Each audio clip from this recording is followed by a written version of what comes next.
Bramble, Bilger's Bay, Bimming Merry Magna, Binster, Binge, Great Binge and Lesser Binge. Amazing. What's amazing? The names of our English villages, Watson. What foreigner reading these could ever think of us as stiff and sober-minded people? Lippery Cross, Birrer Crags, Bird Cherry Brook and Birding Piece Place, Burlston Junction. When do we go? Go where? To Burlston Manor, Burlston, Sussex. Whatever led you to believe that I'm interested in Sussex, Burlston, or Burlston Manor?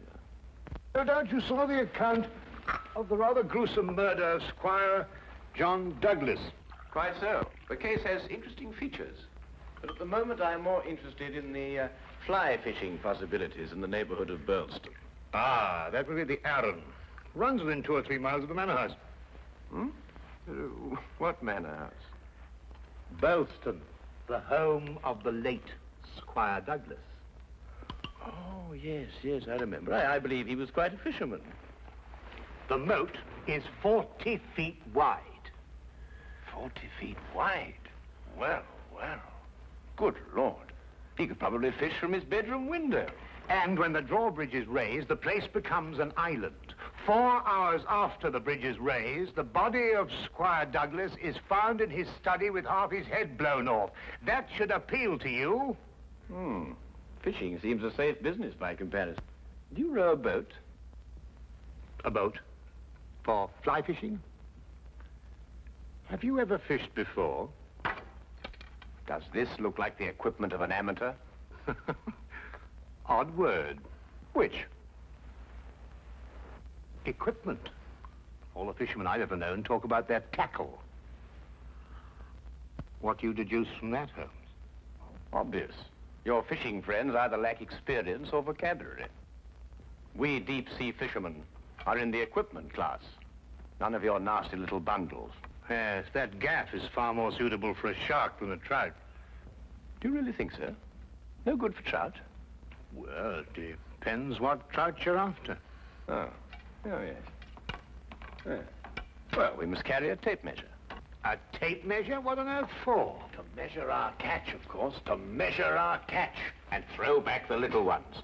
A good rule in life, Watson. Always remember to throw back the little ones. You think our prey will count as a big one or a little one? Well, hardly as big as Squire Douglas, lying dead in his castle, surrounded by his moat. Holmes, you've been analyzing this case. Well, you know, I haven't got enough data yet for analysis, really. Do you think it could be an accident? What, with a sawn-off shotgun? And the triggers of both barrels wired together? Murder, eh? Yes, possibly. What do you mean by possibly? Don't sit there, man. That may be opportunity knocking. Oh.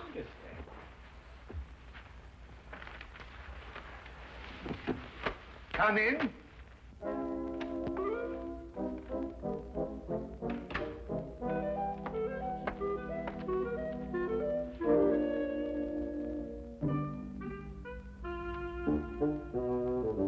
Mr. Sherlock Holmes? The fisherman. Hold on! Oh, come on! Blowing me! No, In there, boy. But it's only a little one. Would you like it, Watson?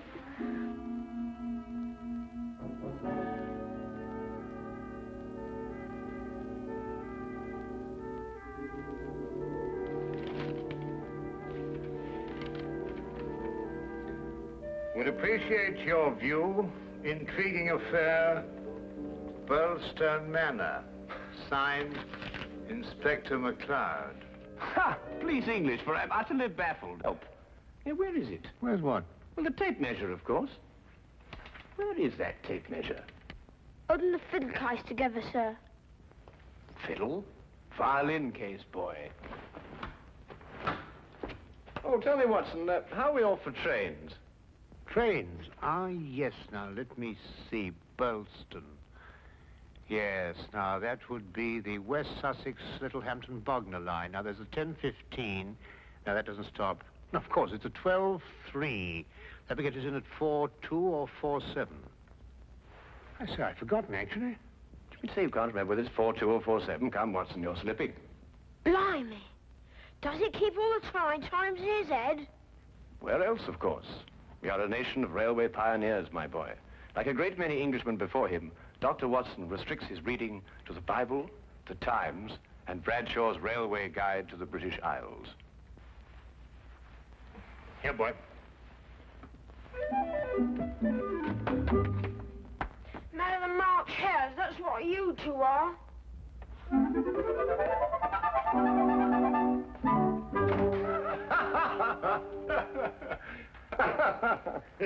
I say, Watson, have you seen my weekend bag anywhere?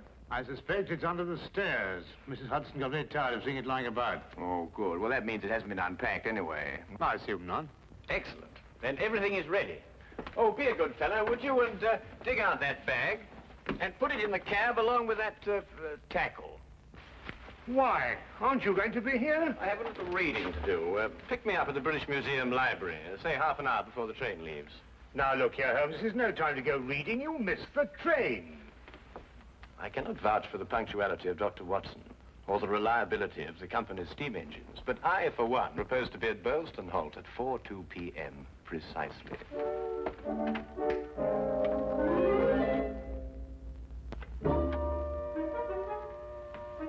Or is it 4:07?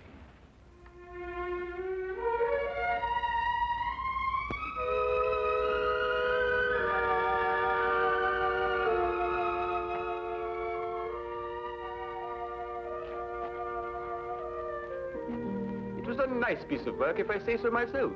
The entire story hung on a spider's thread. A spider's thread? Exactly. Huh. Yeah, it sounds interesting, Inspector. Now perhaps you'll start at the beginning. Simply stated, the castle, as you'll see, has a moat. And when it's up, as it was at the time of the murder, it's a sealed fortress. Who was in the castle at the time of the crime? The murdered man's wife, Mrs. Douglas, and a foreign friend, John Morell. Just those two? And the servants, but we've been able to rule them out completely. And from your description of the house, it would have to be one of them. Either Mrs. Douglas, or this friend of hers, Morell, or both of them.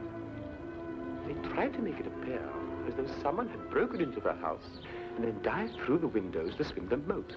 But you disproved it. Completely. How? I'll tell you when we get there. This murder weapon. A sawn-off shotgun, I believe. An odd weapon, that. And a foreign gun, too. 3 letters on the barrel. P-E-N. Aha. A larger P with a flourish over it, followed by a smaller E and N. That's right. Ah, the Pennsylvania Small Arms Company, the famous American firm. That's perfect. That's all I need. You mean you need additional evidence? Well, Mr. Holmes, every little helps, you know. Then your case against Morell is not complete. It's complete as far as... How did you know Morell is the murderer? How did you know? He has to be. Why? He's the only one who could be. Suppose I were to tell you that Morell is not your murderer. How do you know? Yes, Holmes. How do you know? Why didn't you arrest him? Well, He doesn't act like a murderer. Ah, he's too self-confident, eh? That's right. Seems to be daring you to arrest him. Yes. How do you know all this? Holmes, do you know this man Morell? Fascinating. Fascinating. The case has suddenly assumed the most astounding proportions and the most astonishing challenge, Watson.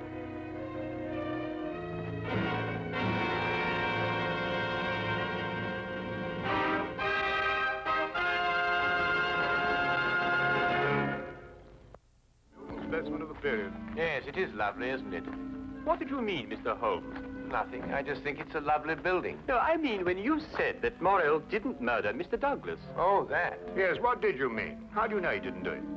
Well, if he didn't do it, she did. You're jumping again, McCloud. You're jumping. But it has to be one or the other.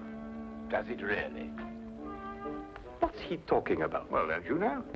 No, I don't know. If 2 people are in a sealed house with a murdered man, one of them has to be a murderer.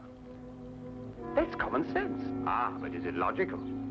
What do you mean? Is it logical? I don't know, but Holmes says that all the time. I was hoping you might be able to tell me.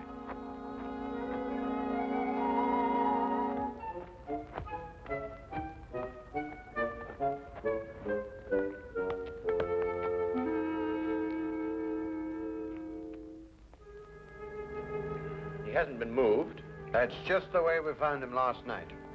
Watson? Of course, death was instantaneous. I should say so. The charge was not fired directly into the face, as the newspapers account have it. I'd say the blast came from below and that the gun was almost vertical. Excellent, Watson, excellent. May I see this shotgun, McLeod? Holmes, look at this. Good Lord. Wait, it's a brand like cattle. Well, how old would you say it was? Have you got your glass there? Yes. Thank you. It's very difficult to estimate marking like this, Holmes, but I'd say it's, well, it's over 15 years. 20. Mr. Morrell? At your service, Mr. Holmes. Dr. Watson. News travels quickly. This is a small village.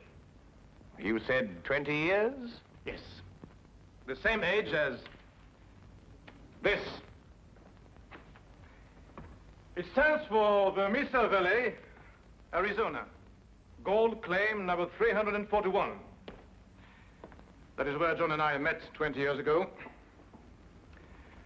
There were 3 of us. We registered the claim, worked it, and then sold it. We divided the money in thirds and went our different ways. 2 years ago, I looked John up here and stayed on. I liked it. And the third partner? He lost his money, and I believe his mind.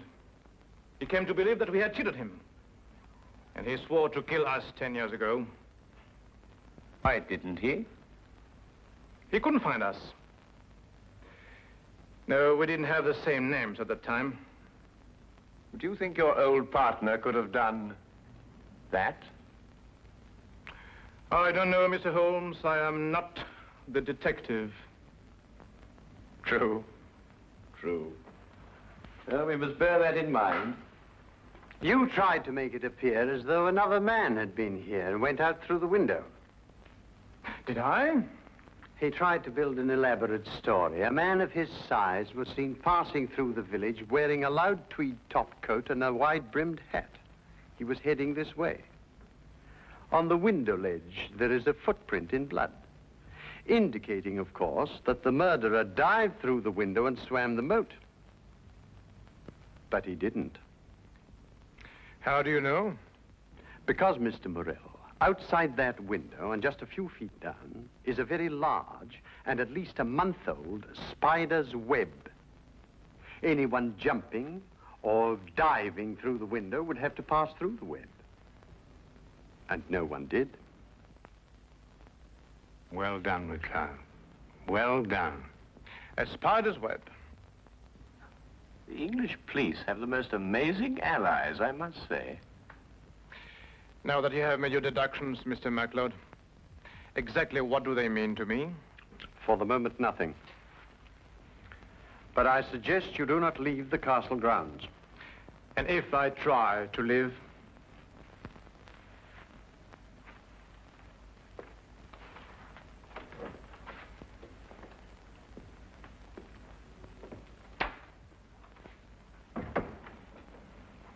Well done, McLeod. You've certainly got your man.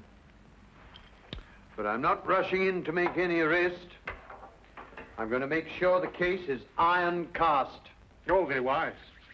And what's the motive?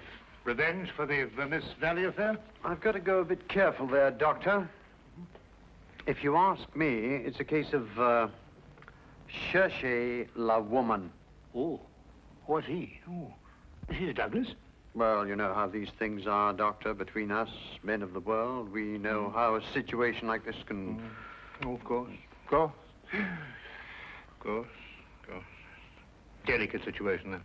Delicate. Yes, delicate. Might almost be called the case of the other man. Hmm?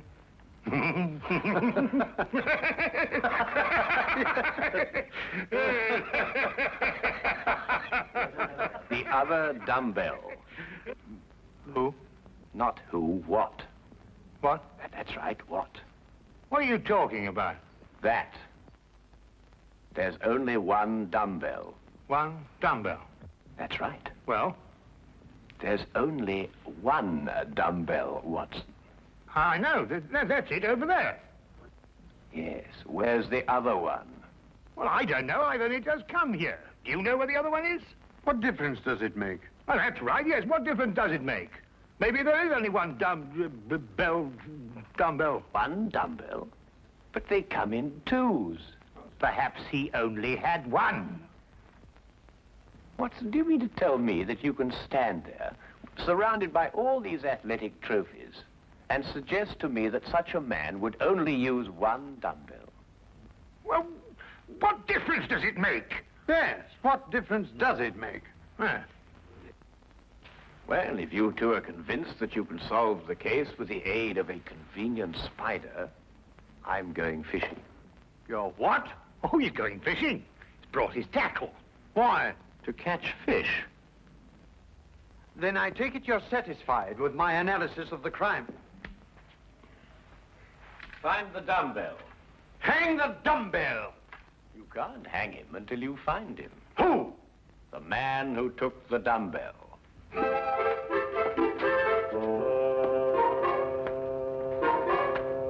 You've gone too far now, Holmes. I think you've made him very angry. Then he should fish. It soothes the nerves. Are you really going to fish? I am. Where? Out of that window. It looks very comfortable. Well, what do you expect to catch? A herring. A red herring. May I have the tape measure, Watson? To measure a red herring? To measure the big red herrings. The little ones I plan to throw back. Holmes, you're up to something. I am. What? Would you like to help? Of course. Well, look. Take the good inspector down to the local pub and keep him there for at least an hour. While you fish for red herring? At the moment, I'm fishing for bait. I don't know what you're talking about, but I'll do it. Good. Remember, 1 hour. I may enjoy myself in the local and stay too.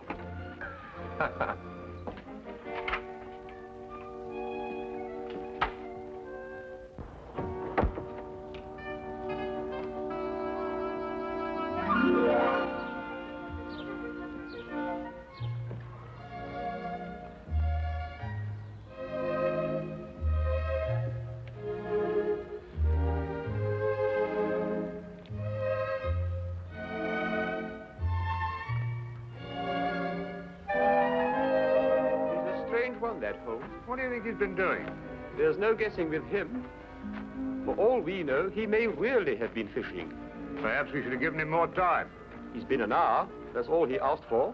Yes, that's right enough. Inspector McLeod? Hello, Sergeant. Have you seen Mr. Holmes? I certainly have, sir. What's wrong? You know the staircase in that room? Huh? Mr. Holmes was sliding down them banisters. He was what? That's right, sir. Sliding down the banisters he was. Well, he was probably investigating something. Probably. Well, let's ask him. There must be some reason behind it.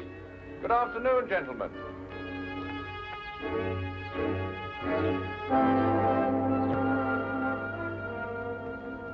Go on. Ask him. Ask me what? Well? What have you been doing while we were away? Well, first I fished, No. and then I slid down the banisters. I told you. Why? Why not? Well, And you, Inspector McLeod, are going to drain the moat. I'm going to what? Drain the moat. Empty it right down to the bottom. I can't do that. That's a major engineering job. Don't you realize that's a real river that runs round the house? Well, in that case, don't drain the moat, but tell everyone you're going to. And then what? Then we'll all meet back here in an hour's time. and see if we can find somebody pulling something out of the moat. Exactly. What? Red herrings. As mad as a March hare.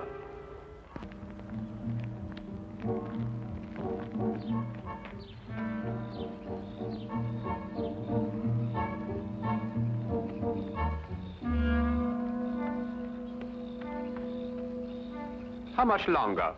Not much. You're certain everyone believes they're going to drain the moat?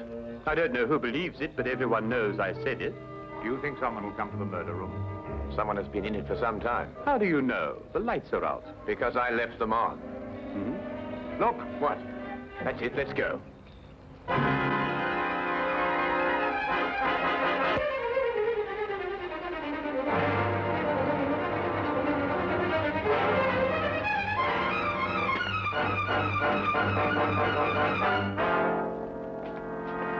Oh, excuse me. What are you using for bait?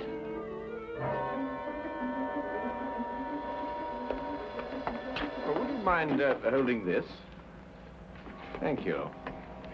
What clothes did you say the stranger was wearing, McLeod? A loud tweed topcoat and a wide-brimmed hat. Like these?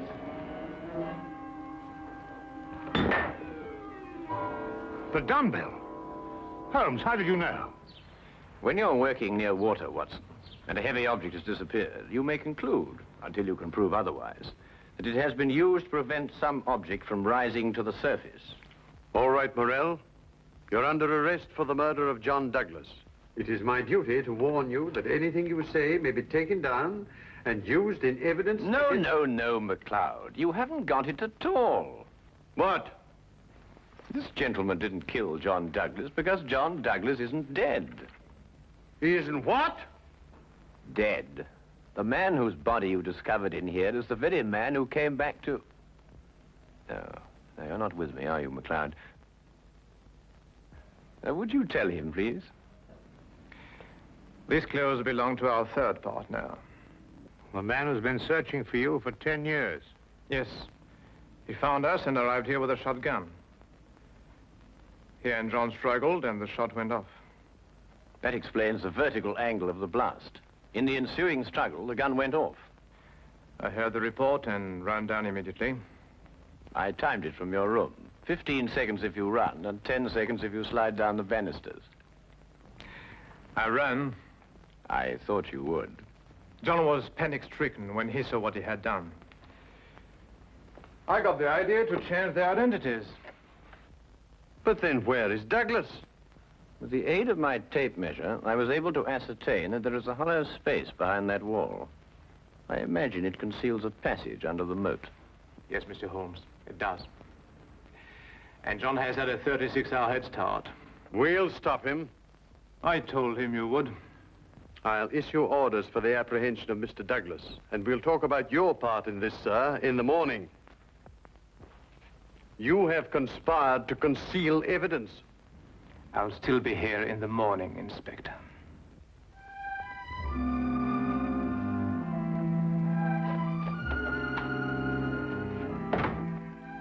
A very brilliant piece of deductions, Mr. Holmes. An excellent application of applied psychology. I haven't been tricked many times in my life. You must remember that the next time you become involved with murder.